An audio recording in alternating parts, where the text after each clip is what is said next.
नमस्कार दोस्तों, स्वागत है आप सबका आपके अपने चैनल स्पर्श क्लासेस में। दोस्तों आज की इस वीडियो में हम बात करने वाले हैं थॉर्नडाइक, स्किनर और पावलोव तीनों जो साइकोलॉजिस्ट हुए हैं। उन्होंने लर्निंग को लेकर, अधिगम को लेकर अपनी क्या थ्योरीज दी हैं, क्या नियम दिए हैं, उन सभी के बारे में हम आज एक ही वीडियो में बात करेंगे। ये वीडियो आपके लिए बहुत ज़्यादा इंपॉर्टेंट इसलिए है क्योंकि ये टॉपिक मोस्ट इंपॉर्टेंट है। इन तीनों टॉपिक में से आपको क्वेश्चंस 2 से 3 क्वेश्चंस आपको देखने को जरूर मिलेंगे आपके यूपी टेट में। हर बार पूछे जाते हैं और इस बार भी पूछे जाएंगे। डायरेक्ट सीधे सीधे क्वेश्चन आएंगे और जो क्वेश्चन आते हैं उनके बारे में भी हम बात करेंगे। आने वाली क्विज में जब हम क्विज लेकर आएंगे तो पहले हम बात करेंगे इनकी थ्योरीज के बारे में, क्योंकि थ्योरी इज मोर इम्पोर्टेंट। आपका कंटेंट ही आपका बेस है। अगर आप डायरेक्ट क्वेश्चन पे जाएंगे तो आपको कुछ समझ में नहीं आएगा, या तो आप रटेंगे या फिर आप कंफ्यूज रहेंगे। तो इसीलिए बेहतर है पहले आप थ्योरी देखिए, उसके बाद आप क्वेश्चंस को करिए।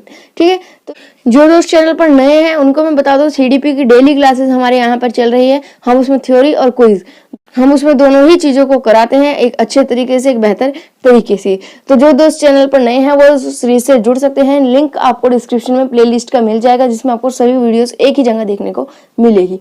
उनसे जुड़ने के लिए आप चैनल को सब्सक्राइब कर बेल आइकन को जरूर प्रेस कर लीजिए, उससे आपको सभी नोटिफिकेशन पहुंचते रहेंगे। तो चलिए ज्यादा समय न लेते शुरू करेंगे आज की इस वीडियो को। तो दोस्तों सबसे पहला है आपका थॉर्नडाइक का। थॉर्नडाइक ने जो थ्योरी दी थी लर्निंग को लेकर, अधिगम को लेकर, जो थॉर्नडाइक की थ्योरी थी वो किस नाम से फेमस है? प्रयास एवं त्रुटि का सिद्धांत जो है इस नाम से फेमस है, क्योंकि अपना जो उनका जो मेन सिद्धांत था वो यही था कि आप बार बार प्रयास कीजिए। आप स्टार्टिंग में गलती करेंगे, फिर कम गलती करेंगे, फिर कम गलती करेंगे, और एक टाइम ऐसा आएगा जब आप गलती करना छोड़ देंगे और आप उस चीज को सीख जाएंगे। तो ये था उनका मेन सिद्धांत का जो था मोटिव। ठीक है, प्रयास एवं त्रुटि का सिद्धांत उनका फेमस है। इस थॉर्नडाइक का जो सिद्धांत है उसको हम थॉर्नडाइक का अनुबंधन सिद्धांत भी कहते हैं, बॉन्ड थ्योरी भी कहते हैं। ठीक है, तो इंग्लिश में हम इसको कहेंगे trial and error theory of Thorndike या थॉर्नडाइक्स बॉन्ड थ्योरी। क्या है ये थ्योरी, हम इसको देख लेते हैं। इन्होंने जो मेन कंसेप्ट दिया था वो ये दिया था उद्दीपन परिवर्तन सिद्धांत, यानी कि stimulus response theory, SR theory के नाम से भी इनका फेमस है। अभी स्टिमुलस रेस्पॉन्स थ्योरी या एसआर थ्योरी क्या है?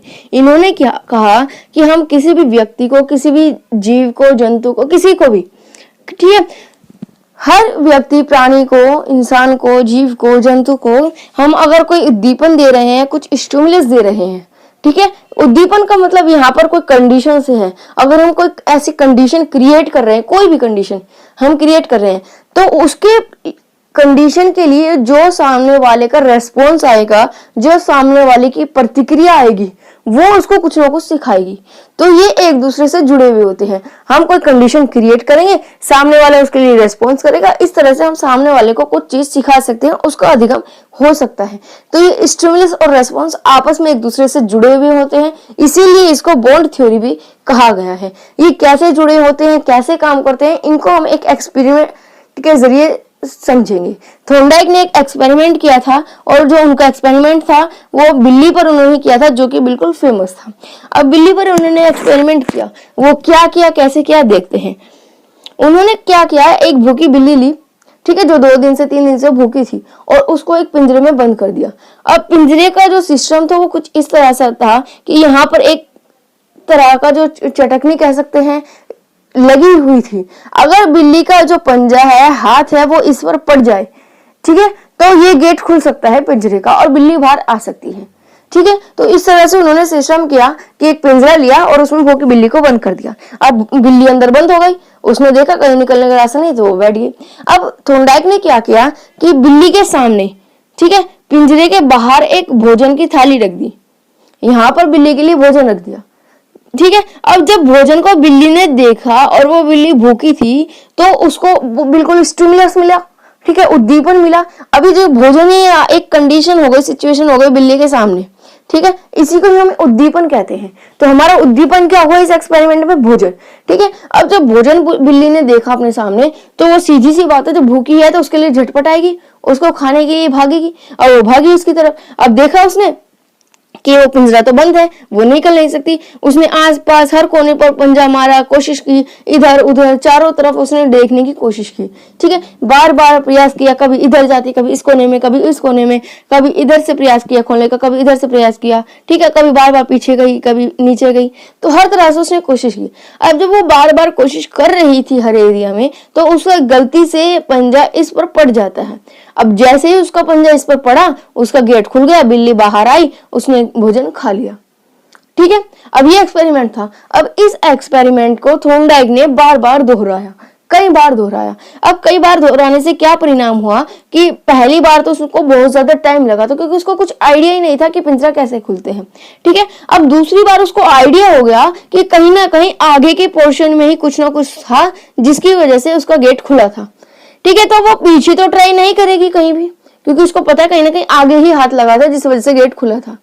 अब वो आगे ही हर कोने में, ऊपर नीचे हर तरह से ट्राई करेगी, और फिर उसका पंजा जो है वो इस पर पड़ जाता है, गेट खुल जाता है, वो भोजन दोबारा से खा लेती है। ठीक है, अब जो दूसरी बार उसने ट्राई किया था तो पहली बार से कम टाइम लगा था। क्यों? क्योंकि पहली बार तो उसको कुछ आइडिया ही नहीं था। दूसरी बार वो पहली बार का एक्सपीरियंस साथ में लेकर आ रही है, और उसको पता है कि पीछे की तरफ तो कुछ नहीं है, जो भी है आगे की तरफ ही था। तो उसने जो पीछे की तरफ का टाइम था वो सारा बचा लिया। क्यों? क्योंकि उसे एक्सपीरियंस हो चुका था।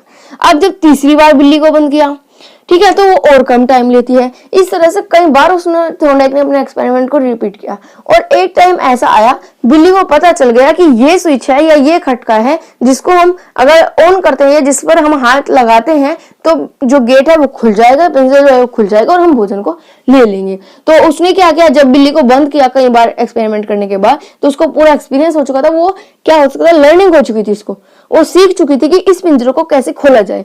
तो वो पिंजरे, उसके सामने भोजन रखा गया, वो उठी, पिंजरे का जो स्विच है वो नीचे करा और गेट खोला और बाहर आ गई बिना कोई टाइम वेस्ट किए। क्यों? क्योंकि उसने पिंजरे को खोलना सीख लिया। तो ये था थॉर्नडाइक का एक्सपेरिमेंट। अब इस एक्सपेरिमेंट के बेसिस पर थॉर्नडाइक ने जो है वो नियम दिए, उन नियम को दो पार्ट्स में डिवाइड किया। ठीक है, दो पार्ट्स में डिवाइड किया। एक तो हो गया आपका प्राइमरी लॉ यानी कि प्राथमिक नियम, और दूसरा हो गया आपका सेकेंडरी लॉ यानी कि गौण नियम या द्वितीय नियम। अब प्राथमिक लॉ में सबसे पहला आपका आता है लॉ ऑफ रेडीनेस यानी कि तत्परता का नियम। अब सीधी सी बात है, अगर बिल्ली तत्पर नहीं होती, रेडी नहीं होती उस काम को करने के लिए, एक जगह पर लेटी रहती, भोजन आ रहा है नहीं आ रहा है इसको कोई फर्क ही नहीं पड़ रहा है, को क्या स्टिमुलस दिया जा रहा है, ठीक है, वो तैयार ही नहीं है खोलने के लिए, तो क्या वो सीख सकती? बिल्कुल नहीं सीख सकती। दूसरा नियम आ जाता है लॉ ऑफ प्रैक्टिस। अगर वो बिल्ली एक बार प्रयास करती और थक जाती, दोबारा प्रयास ही नहीं करती, तो क्या वो सीखती? नहीं करती, सीखती। उसने तो पता नहीं कितनी बार प्रयास किया, कितनी बार जाकर उसको सफलता मिली। ठीक है, एक सीधे सा दूसरा उदाहरण हम एक चींटी का ले सकते हैं। चींटी क्या होती है, दीवार पर चढ़ती है और पता नहीं कितनी बार, अनगिनत बार वो दीवारों से गिरती है नीचे, लेकिन वो हार नहीं मानती, अपना प्रयास करना छोड़ती नहीं है। वो बार बार प्रयास करती है, बार बार प्रयास करती है, बार बार चढ़ती है, गिरती है, चढ़ती गिरती है, लेकिन एक टाइम ऐसा आता है वो पूरी दीवार को क्रॉस कर लेती है। तो वही तो चीज है, अगर हम बार बार प्रयास करेंगे तो सफल जरूर होंगे, कुछ ना कुछ सीखेंगे, और अगर हम प्रयास नहीं करेंगे तो ना कुछ अधिगम होगा, ना सीखेंगे और ना ही सफल होंगे। और थर्ड नियम आपका था जो प्राथमिक नियम में आता है, वो था आपका लॉ ऑफ इफेक्ट यानी कि प्रभाव का नियम। इसमें क्या कहा गया था, भाई बिल्ली ने प्रयास किया, बिल्ली रेडी भी थी, बिल्ली ने प्रयास भी किया, बिल्ली ने पिंजरा खोल भी लिया, लेकिन अगर उसको बाहर जाकर उसका जो भोजन है वो हटा लिया जाए, उसका भोजन मिले ही ना, और दोबारा डाल दिया जाए, दोबारा भोजन रखा जाए, तो क्या होगा, वो समझ जाएगी कि भाई ये भोजन तो सिर्फ लालच के लिए रखा गया, भोजन तो मिलना ही नहीं है, सिर्फ खेल है ये तो एक, ठीक है, तो वो दोबारा खोलेगी नहीं, दोबारा प्रयास ही नहीं करेगी। तो ये एक तरह से मोटिवेशन का काम किया। क्या हुआ, रीइंफोर्समेंट मिला बिल्ली को। जब उसने पिंजरा खोला तो उसे मेहनत का फल मिला, उसे भोजन मिला खाने के लिए, ठीक है, उसको जो चाहिए था वो चीज उसको मिली। अब अगर वो चीज उसको ना मिलती तो वो दोबारा प्रयास नहीं करेगी, उस चीज को सीखने की कोशिश नहीं करेगी, ठीक है। तो ये तीन नियम तो थे प्राथमिक नियम। इसी के साथ गौण नियम भी कुछ इनके थॉर्नडाइक के हैं जो आपके सामने स्क्रीन पर देख सकते हैं आप। ये सिर्फ आपके नाम ही आएंगे इनमें, अंदर का ज्यादा डिटेल तो जो है वो मेन जो प्राइमरी लॉ है वही आपके लिए इंपॉर्टेंट है जानना। जो गौण नियम है, सेकेंडरी नियम है, सेकेंडरी लॉ है, वो आपके लिए इतना इंपॉर्टेंट नहीं है जानो। उनके लिए तो सिर्फ आप नाम देख लीजिए। डायरेक्ट क्वेश्चन ये आता है कि कौन सा नियम प्राथमिक नियम में है, जैसे आपने भी पहले देखा था, ठीक है, गौण नियम में कौन सा है, या ये नियम किसने दिया था, थॉर्नडाइक ने, स्किनर ने, पावलर ने, तो वहां पर आपके काम आ जाता है। तो आप सिर्फ इनके नाम देख लीजिए। आगे हम चलते हैं कक्षा शिक्षण में उपयोगिता, यूटिलिटी इन क्लास टीचिंग। अब इस नियम का, इस सिद्धांत का थॉर्नडाइक के हम क्लास टीचिंग में कैसे यूज कर सकते हैं, क्या उपयोग कर सकते हैं, वो हमें बताना है, ठीक है। सबसे पहले तो करके सीखने पर बल देती है। हमने देखा एक्सपेरिमेंट एक्सपेरिमेंट में कि भाई बिल्ली ने कुछ किया तभी तो सीखा, अगर कुछ नहीं करती तो सीखती नहीं। तो ये करके सीखने पर बल देती है। दूसरा है बड़े बच्चों के लिए उपयोगी है। छोटे बच्चों के लिए ये चीज जो है वो फायदेमंद नहीं है, यूजफुल नहीं है। तीसरा है बालक भाषा में शुद्ध उच्चारण इसी सिद्धांत से सीखते हैं। अब लैंग्वेज में अगर किसी की जो प्रोनाउंसिएशन है वो अच्छी नहीं है तो उनके लिए यही मेथड यूज होता है। क्यों? क्योंकि वो बार बार सीखते हैं, बार बार अगर गलती करते हैं तो उनको सुधारा जाता है, बार बार गलती करते हैं फिर सीखते हैं, फिर गलती करते हैं फिर सीखते हैं। तो एक टाइम ऐसा आता है जब उनकी जो प्रोनाउंसिएशन होती है, जो उनके जो उच्चारण होता है वो बिल्कुल सही हो जाते हैं। तो अगर भाषा का उच्चारण सीखना है तो उनका जो है वो त्रुटि और प्रयास और त्रुटि का जो नियम है वो उसमें ज्यादा लागू होता है। नेक्स्ट है इस सिद्धांत से धैर्य और परिश्रम के गुणों का विकास होता है। सही बात है भाई, जो बच्चा है या कोई भी व्यक्ति है, कोई जीव जंतु है, उसमें पेशेंस और हार्ड वर्क की जो क्वालिटी है वो डेवलप होगी। भाई उसमें बिल्ली में पेशेंस भी चाहिए, इतनी बार उसने कोशिश की है, पेशेंस था तभी तो बार बार कोशिश कर रही थी, अगर पेशेंस ना होता तो एक बार कोशिश करके बैठ जाती। ठीक है, हार्ड वर्क भी था, मेहनत भी थी उसकी, बार बार इतनी बार उसने इतने टाइम तक उसने कोशिश की तो हार्ड वर्क भी था। तो हार्ड वर्क और पेशेंस जैसी क्वालिटी को इंक्रीज करती है, डेवलप करती है। नेक्स्ट है आपका पावलोव का संबंध प्रतिक्रिया का सिद्धांत, पावलोव्स क्लासिकल कंडीशनिंग थ्योरी। पावलोव ने क्या किया था? पावलोव ने जो अपना एक्सपेरिमेंट किया था वो कुत्ते पर किया था। अब वो कैसे किया था, क्या एक्सपेरिमेंट किया था, वो भी हम देखते हैं आगे। पावलोव ने जो एक्सपेरिमेंट दिया था उसके लिए आपके सामने एक पिक्चर है। इसमें सबसे पहला जो अगर आपका पार्ट कहे तो वो ये है। ठीक है, इसमें क्या कहा गया है, इसमें दिखाया गया है कि एक कुत्ता है, भूखा कुत्ता है, ठीक है, डॉग है। अब इसके सामने भोजन रखा है। अब जब भोजन रखा है तो सीधी सी बात है, स्वाभाविक है ये तो कि भाई जो डॉग है वो स्लाविया करेगा, ड्रोलिंग करेगा, उन जो मुंह में उसको लार टपकेगी, लार बहेगी। तो ये एक ऑब्वियस सी बात है, एक स्वाभाविक प्रतिक्रिया है। ठीक है, एक ओरिजिनल रिस्पॉन्स हम कह सकते हैं। ठीक है, तो अब जब कोई इंसान भूखा है, उसके सामने खाना रख दिया जाए तो सीधी सी बात है उसके मुंह में पानी आएगा आएगा। तो वही बात डॉगी के सामने हुई, डॉगी के सामने भोजन रखा तो उसके मुंह में लार टपकी, उसने ड्रोलिंग की। ठीक है, नेक्स्ट कंडीशन में क्या किया पावलोव ने कि भोजन की जगह पर एक घंटी बजाई, खाली घंटी बजाई। अब जब खाली घंटी बजाई उससे क्या फर्क पड़ेगा उसको, कुत्ते को कुछ नहीं फर्क पड़ेगा, वैसे तो भूख लगी हुई है, तो घंटी के नाम पर तो उसका कोई रेस्पॉन्स नहीं आएगा।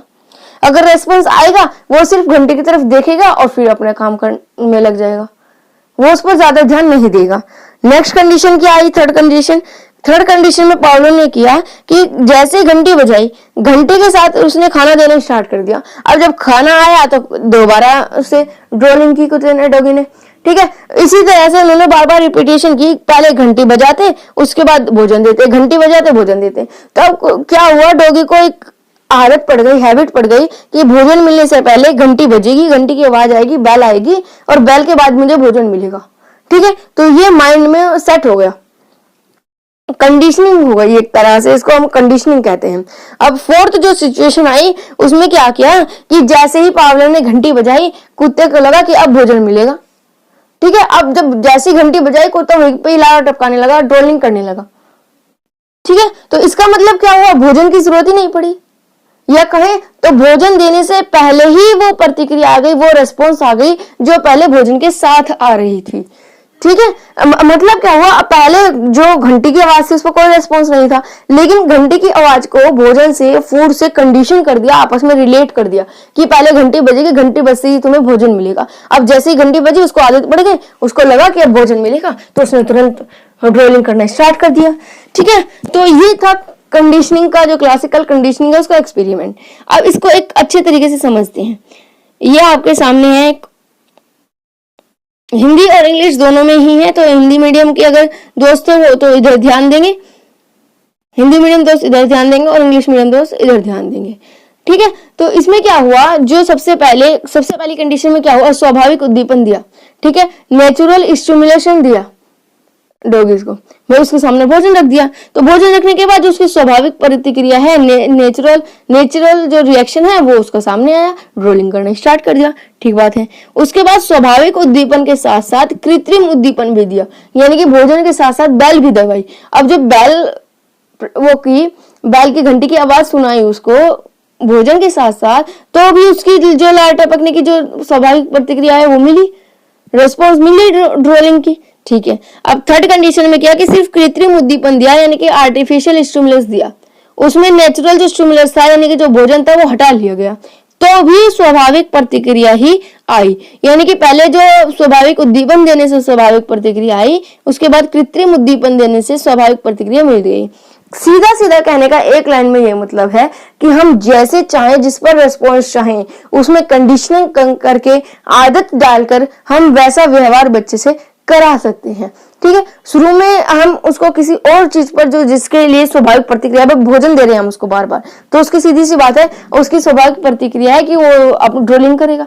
अब उसके साथ साथ घंटी बजानी शुरू हो गई, आदत पड़ गई उसको पता चल गया कि भाई घंटी के साथ साथ उसको भोजन मिलता है, तो वो नेक्स्ट टाइम क्या हुआ, घंटी बजाते ही राटे पड़ने स्टार्ट कर दी, क्योंकि उसको ये लगने लगा, कंडीशनिंग हो गई उसके माइंड की, उसके दिमाग की, कि घंटी बजते ही भोजन मिलेगी, अब भोजन मिलेगा, ठीक है।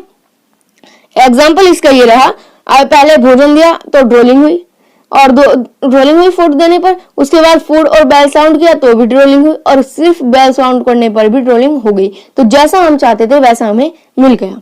अब अगर कक्षा शिक्षण में उपयोगिता की बात करें तो इसकी मदद से बुरी आदतों और भय संबंधित बीमारियों का उपचार किया जा सकता है। यानी कि किसी में बुरी आदतों, बैड हैबिट्स हो तो उसको इसी तरह से कंडीशनिंग किया जा सकता है, ठीक है।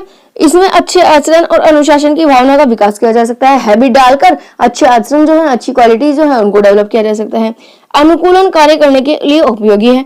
हम जैसा चाहें अपने फेवर में वर्क करा सकते हैं। हमें अपने फेवर में वर्क कराना था डॉगी से कि बैल के आइकन पर वो ड्रोलिंग करे, तो बैल के साउंड पर वो ड्रोलिंग करे, तो लास्ट में कंडीशनिंग करने के बाद बैल की साउंड पर उसने ड्रोलिंग की कि नहीं की। तो जैसा हम चाहते हैं वैसा सामने वाले से बिहेवियर कराने के लिए ये जो एक्सपेरिमेंट है वो यूजफुल है। तो ये तो हमने देखे थॉर्नडाइक का सिद्धांत और पावलोव का सिद्धांत। इस वीडियो में हम बात करेंगे स्किनर का क्रिया प्रसूत अधिगम सिद्धांत, यानी कि स्किनर्स ऑपरेंट कंडीशनिंग थ्योरी। दोस्तों, मैंने आपको पहले भी वीडियो में बताया था कि जो लर्निंग थ्योरी है ये मोस्ट इंपोर्टेंट टॉपिक है। इसमें से आपको एक क्वेश्चन देखने को जरूर मिलेगा बीएड के एग्जाम में, तो इन वीडियोस को बिल्कुल भी मिस मत कीजिएगा। और बहुत ही इजी टॉपिक है, अगर आप समझते हैं, आपको कहीं भी और पढ़ने की करने की जरूरत नहीं है। बस आप एक बार वीडियो को सुन लीजिए, आपको पूरा टॉपिक क्लियर हो जाएगा। इससे दोस्तों, स्किनर का क्रिया प्रसूत अधिगम सिद्धांत, यानी कि स्किनर्स ऑपरेंट कंडीशनिंग थ्योरी, आपने पहले वीडियो में देखा था पावलोव की कंडीशनिंग थ्योरी। जो पावलोव की थ्योरी थी इसको कहा जाता था क्लासिकल कंडीशनिंग थ्योरी। यहाँ पर आपका क्लासिकल था, जहाँ पर पावलोव का था, पावलोव के में यहाँ पर क्लासिकल था, ठीक है। लेकिन यहाँ पर जो स्किनर का है वो है ऑपरेंट कंडीशनिंग थ्योरी, ठीक है। तो ये डिफरेंस है, ये आप बिल्कुल भी इसमें कंफ्यूज नहीं होंगे। जो पावलोव का था, पावलोव की थी क्लासिकल कंडीशनिंग थ्योरी, और स्किनर की है ऑपरेंट कंडीशनिंग थ्योरी। देखते हैं कि स्किनर ने क्या एक्सपेरिमेंट किया था थ्योरी ऑफ लर्निंग को लेकर। स्किनर ने जो अपना एक्सपेरिमेंट किया था वो किया था चूहे पर। चूहे को एक बॉक्स में बंद कर दिया। बॉक्स में क्या था, कुछ इस तरह से अरेंजमेंट थी कि आपके सामने एक इमेज है, आप उसमें देख सकते हैं बॉक्स की जो अरेंजमेंट है। यहाँ पर सबसे ऊपर एक स्पीकर लगा हुआ है जिससे आवाज निकलती थी, साउंड निकलती थी।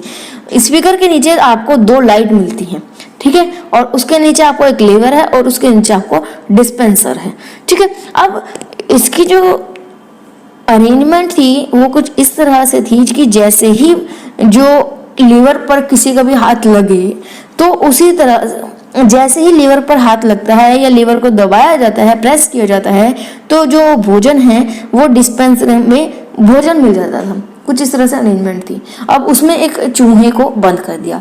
अब जैसे चूहे को बंद किया तो चूहा इधर उधर फुदकने की कोशिश करेगा, फुदकेगा इधर उधर चारों कोनों में। तो इसने भी वही क्या काम किया, चूहे को बॉक्स में बंद कर दिया, वो इधर उधर कूद रहा था अनजाने में, और उसका जो हाथ है वो लेवर पर लग जाता है।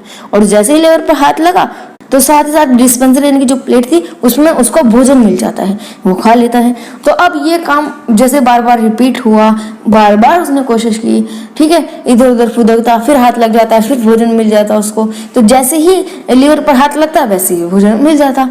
अब धीरे धीरे एक टाइम ऐसा आया कि उसको पता चल गया कि ये चीज़ है, अगर मैं इसको दबाऊं, इसको प्रेस करूं तो मुझे भोजन मिलेगा। स्टार्टिंग में उसको कुछ नहीं पता था कि यहाँ पर क्या अरेंजमेंट है, कैसे है। वो नॉर्मली अपना फुदक रहा था, उसका नेचुरल बिहेवियर था और फुदक रहा था। तो जैसे ही उसका अनजाने में हाथ लगा अनजाने में हाथ लगा तो उसको भोजन मिल गया। अब उसको फिर उसके बाद नेक्स्ट डे या फिर कहीं तो दोबारा क्या हुआ, उसने फिर कोशिश की, थोड़ा सा उसे थोड़ा टाइम ज्यादा लगा लेकिन कोशिश की, दोबारा से फिर हाथ लगा, फिर भोजन मिल गया। अब उसको धीरे धीरे पता चल गया कि अगर मैं यहाँ पर हाथ लगाता हूँ, इसको प्रेस करता हूँ तो मुझे भोजन मिल जाएगा।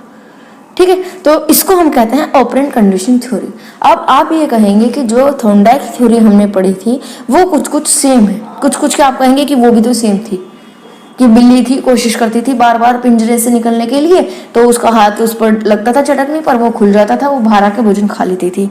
और एक टाइम ऐसा आया कि उसको पता चल गया कि ये चटकनी है, अगर मैं इस पर हाथ लगाऊंगी तो वो पिंजरा खुल जाएगा और मैं बाहर निकल जाऊंगी। सेम लगता है लेकिन सेम नहीं है, डिफरेंस है थ्योरी में बहुत बड़ा। वो क्या डिफरेंस है वो भी हम आगे डिस्कस करेंगे, इसलिए वीडियो को ध्यान से देखिएगा और ध्यान से समझिएगा ताकि आप थ्योरीज में आपस में कंफ्यूज ना हो। पहले हम बात कर लेते हैं कि ये जो स्किनर ने एक्सपेरिमेंट किया था, दो थ्योरी दी थी ऑपरेंट कंडीशन थ्योरी, इसका यूज कैसे कैसे होता है। तो इसका यूज अगर क्लास में कहें तो इसका प्रयोग बालकों के शब्द भंडार में वृद्धि करने के लिए किया जाता है। It is used to increase the vocabulary of childrens. ठीक है, और इससे पुनर्बलन को महत्व मिलता है, रीइंफोर्समेंट को इम्पोर्टेंट मिलती है। अब देखिए दोस्तों, वोकेबुलरी ये रीइंफोर्समेंट से इसका क्या मतलब है आप सोचेंगे, तो इसका मतलब ये है कि जैसे ही चूहा अपनी एक्टिविटीज कर रहा था, नेचुरल बिहेवियर कर रहा था, उसका लीवर पर हाथ लगा तो उसको भोजन मिला, भोजन मिलते उसको खुशी हुई, उसको रीइंफोर्समेंट मिला यानी कि पुनर्बलन मिला, कहे तो एक तरह से इनाम मिल गया उसको तो वहां पर प्रेस करने का उसको इनाम मिल गया। अब धीरे धीरे धीरे धीरे उसको पता चल गया कि यहाँ से हो गया। ठीक है, वैसे ही वोकेबुलरी में अगर हम बच्चा एक वोकेबुलरी याद कर रहा है तो हम उसको कोई रीइंफोर्समेंट देते हैं तो वो दूसरी करेगा, दोबारा लर्न करेगा, फिर रीइंफोर्समेंट देते 3 बार लर्न करेगा, फिर दोबारा से लर्न करेगा। तो इस तरह से उसको लर्न कराया जा सकता है, रीइंफोर्समेंट दिया जाता है। अब पॉइंट आता है कि इसमें और जो थॉर्नडाइक ने जो थ्योरी एक्सपेरिमेंट किया था क्या डिफरेंस है। डिफरेंस ये है कि जो थॉर्नडाइक ने जो एक्सपेरिमेंट किया था उसमें बिल्ली को पिंजरे में बंद किया था और बिल्ली के सामने भोजन रखा था। अब जैसे ही बिल्ली ने भोजन को देखा, यानी कि स्टिमुलस हमने पहले दे दिया, भोजन हमने पहले रख दिया बिल्ली के सामने, और बिल्ली ने भोजन को देखकर उसके बाद रेस्पॉन्स किया, इधर उधर झटपटाने लगी भोजन को खाने के लिए।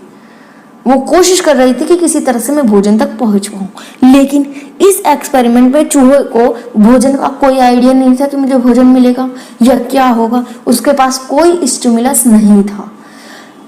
यहाँ पर ध्यान देने वाली बात यह है कि थॉर्नडाइक के एक्सपेरिमेंट में जो बिल्ली थी, बिल्ली को एक स्टिमुलस दिया गया था, भोजन के रूप में भोजन दिया गया था, तो और उसके बाद उसका रेस्पॉन्स आया भोजन को खाने के लिए, तब वो सीखी। ठीक है, हमने स्टिमुलस दिया, उसका रिस्पॉन्स आया, उसके बाद उन्होंने सीखा। लेकिन इसमें चूहे ने क्या किया, चूहे को कुछ नहीं पता कि भोजन मिलेगा नहीं मिलेगा, नॉर्मल अपना वो एक्टिविटी कर रहा था। नॉर्मल एक्टिविटी में उसने सही एक्टिविटी की, तो सही एक्टिविटी करने पर यानी कि सही काम करने पर, सही काम कौन सा हुआ, लीवर को प्रेस करना। भाई इस केस में तो सही काम यही है ना कि अगर वो लीवर को प्रेस करता है तो उसे भोजन मिलेगा। अब वो अपनी नॉर्मल कंडीशनिंग कर रहा था, नॉर्मल एक्टिविटी कर रहा था, नॉर्मल एक्टिविटी के दौरान उसने सही काम किया, लीवर को प्रेस कर दिया, चाहे वो अचानक में कहे या से कहे अनजाने में कहे। ठीक है, तो किया, अच्छा काम किया, तो उसको रीइंफोर्समेंट मिला भोजन। वहां पर जो भोजन था वो स्टिमुलस था, उद्दीपक था कि वो रेस्पॉन्स करे कुछ ना कुछ, और यहाँ पर जो भोजन मिला वो मिला रीइंफोर्समेंट के रूप में, यानी कि उद्दीपन के रूप में। उम्मीद है दोस्तों ये डिफरेंस आपको क्लियर हो गया होगा। अब दोस्तों जैसे आप नाम से देख पा रहे हैं कि जो कोहलर का सिद्धांत है ये सूझ का या अंतर्दृष्टि का सिद्धांत है। मतलब नाम से पता चल रहा है कि इस सिद्धांत में, इस थ्योरी में कहीं ना कहीं सूझ का इस्तेमाल किया गया होगा, यानी कि समझ, सूझ को हम कहते हैं समझ। ठीक है, समझ का, अंतर्दृष्टि का, यानी कि समझने का कहीं ना कहीं यूज हुआ होगा। ठीक है, तो चलते हैं थ्योरी पर। थ्योरी क्या है, आपके सामने डायग्राम है, आपके सामने एक डायग्राम है, इसमें आप देख सकते हैं कि एक चिंपैंजी है बंद रूम में। ये आपका नंबर 1 पर है, ये आपका 2 पर है, थोड़ा सा आगे पीछे लगेगा कोई बात नहीं। ये आपका नंबर 1 पर है। सबसे पहले आप देख सकते हैं रूम में यहाँ पर ऊपर आपके ये कुछ केले बनानास आपके लगाए हुए हैं रूम में, ठीक है। ये 3 बॉक्सेस ऐसे ही रूम में पड़े हुए हैं। चिंपैंजी है, अब चिंपैंजी को रूम में बंद किया हुआ है। जो साइकोलॉजिस्ट थे कोहलर, उन्होंने एक चिंपैंजी को लिया और रूम में बंद कर दिया। और जो रूम था वो इस तरह से था कि रूम में सबसे ऊपर की तरफ तो बनाना लटके हुए थे और साइड में कुछ बॉक्सेस थे जो रैंडमली ऐसे ही पड़े हुए थे, ठीक है। अब जब चिंपैंजी को भूख लग रही थी, वो कोयले तक पहुंचने की कोशिश कर रहा था। अब उसने देखा कि केले जो थे वो बहुत ज्यादा ऊंचाई पे थे, उसके हाथ नहीं पहुंच पा रहे थे। अब उसने रैंडमली कोई बिहेवियर नहीं किया। आपने देखा होगा इससे पहले जितनी भी थ्योरीज पढ़ी, चाहे वो आपने थोंडाइक की पढ़ी, आपने जितनी भी थ्योरीज पढ़ी, वहां पर जो थोंडाइक की थ्योरी पढ़ी, बिल्ली ने जो थे रैंडम रिएक्शन किया।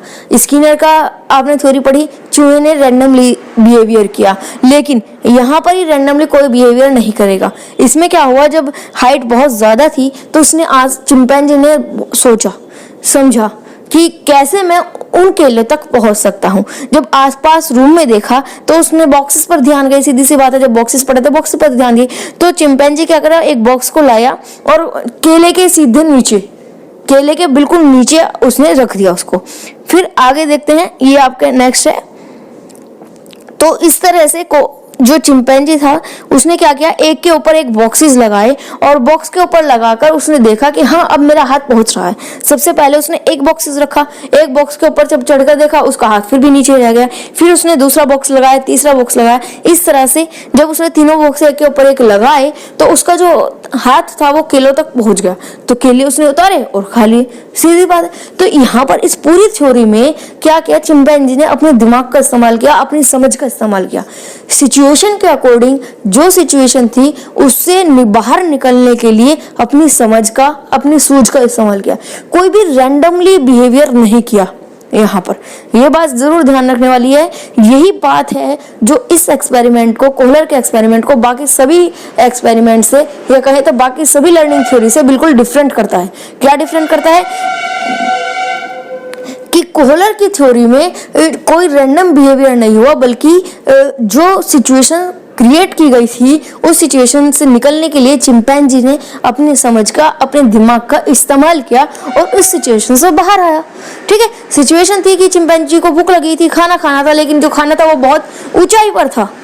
तो उसने आसपास देखा, समझा और बॉक्सेस को रखकर उसको रैंडमली नहीं किया और बॉक्स को रखकर अपनी समझ से, अपने दिमाग से उसने अपने भोजन को प्राप्त किया। तो ये थी कोहलर की थ्योरी, ठीक है, जो बाकी सभी से बिल्कुल अलग है। बहुत ही सिंपल थ्योरी है और इम्पोर्टेंट थ्योरी भी है एग्जाम के पॉइंट ऑफ व्यू से। बाकी सबसे कितनी डिफरेंट है ये आपको पता है ही, बिल्कुल ही डिफरेंट है, क्योंकि इसमें सूझ का और समझ का यूज किया गया है। आगे देखते हैं कि कक्षा शिक्षण में इसका क्या उपयोग है। Utility in class teaching. तो कक्षा में अगर हम उपयोग की बात करें तो यह सिद्धांत रचनात्मक कार्यों के लिए उपयोगी होती है। एक बात और दोस्तों, इसमें आपको किसी बुक्स में यहाँ पर बॉक्सेस नहीं मिलेंगे।